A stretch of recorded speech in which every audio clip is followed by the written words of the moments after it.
ડીસાના જાવલ ગામે ખેતરમાં સૂઈ રહેલ ખેડૂતની હત્યાનો મામલો. ડીસા તાલુકાના જાવલ ગામે 5 દિવસ અગાઉ ખેતરમાં સૂઈ રહેલા ખેડૂતની તીક્ષ્ણ હત્યાથી હત્યા થઈ છે.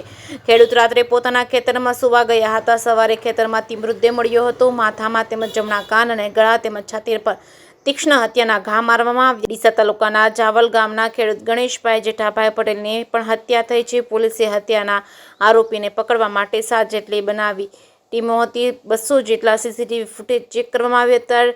ડીસા રૂરલ પોલીસ તેમજ એલસીબી પોલીસ દ્વારા તપાસ હાથ ધરવામાં આવી હતી. સાટા પદ્ધતિની બાબતે કરવામાં આવી હતી.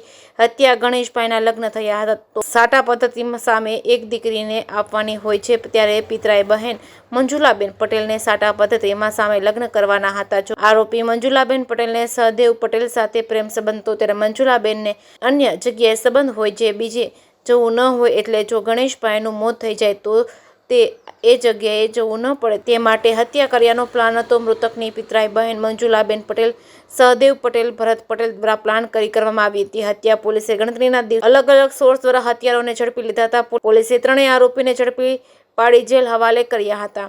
જેકેએસ ગુજરાતી સાથે ભરત ઠક્કર, ડીસા. જે ડીસામાં થયેલી હત્યા હતી એ એક ખુલ્લા ખેતરમાં થયેલી હત્યા હતી અને પોલીસ માટે ખૂબ મોટો પડકાર એ હતો કે એની અંદર જે છે એ પોલીસને ટાવર ડમ્પની અંદર કે બીજી કોઈ પણ જગ્યાએ કોઈ પણ પ્રકારના એવિડન્સ મળી નહોતા રહ્યા. હું આપને જણાવવા માંગીશ કે અમારા પોલીસ માટે આ મર્ડર જે છે એક મોટી ગુથ્થી સમાન હતું. હું અભિનંદન દેવા માંગીશ કે લોકલ ટીમને કે જે લોકોએ અનેક પ્રકારથી ટેકનોલોજીમાં દ્રષ્ટિએ ખૂબ સારી રીતે વર્ક કર્યું.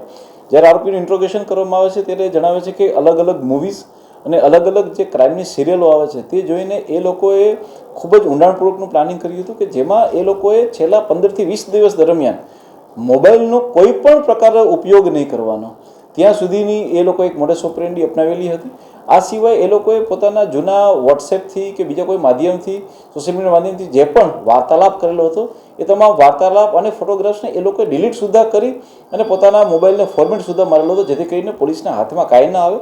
પરંતુ છતાં પણ હું મારી ટીમને અભિનંદન દેવા માંગીશ કે એમણે તમામ પહેલુઓ ઉપર ખૂબ ઊંડાણપૂર્વક વર્ક કર્યું અને તમામ એવિડન્સ તો ગોતી જ કાઢ્યા, પરંતુ સાથે સાથે આ તમામ અપરાધીઓ દ્વારા જે સ્ટોરીઓ રચી અને પોલીસને 2 દિવસ સુધી ગુમરાહ કરવામાં આવી, તે છતાં પણ પોલીસે તમામ સાચા આરોપીને ગોતી પાડ્યા છે.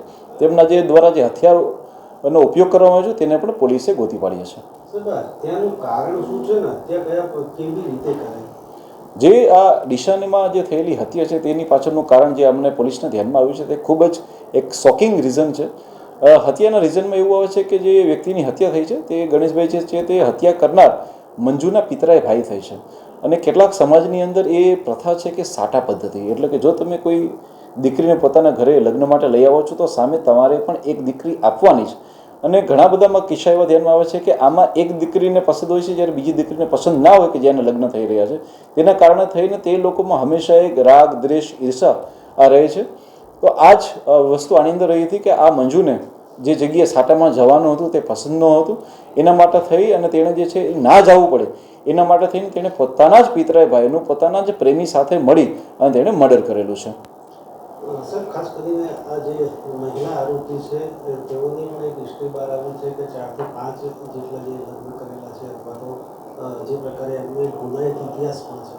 જી, જે ગુનાહિત ઇતિહાસ છે તે તેના પ્રેમીનો છે, જેનું નામ સહદેવભાઈ કરશનભાઈ પટેલ છે. તેની ઉપર 2014માં એક બીજો 307નો ગુનો નોંધાયેલો છે.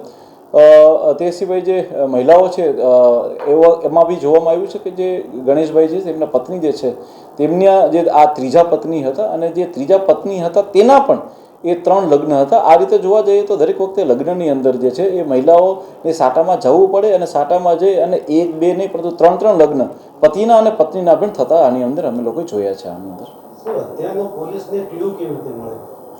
હું આપણે જણાવવા માંગીશ કે પોલીસ જે છે આની અંદર ખૂબ જ ઊંડાણપૂર્વક કાર્યવાહી કરી છે.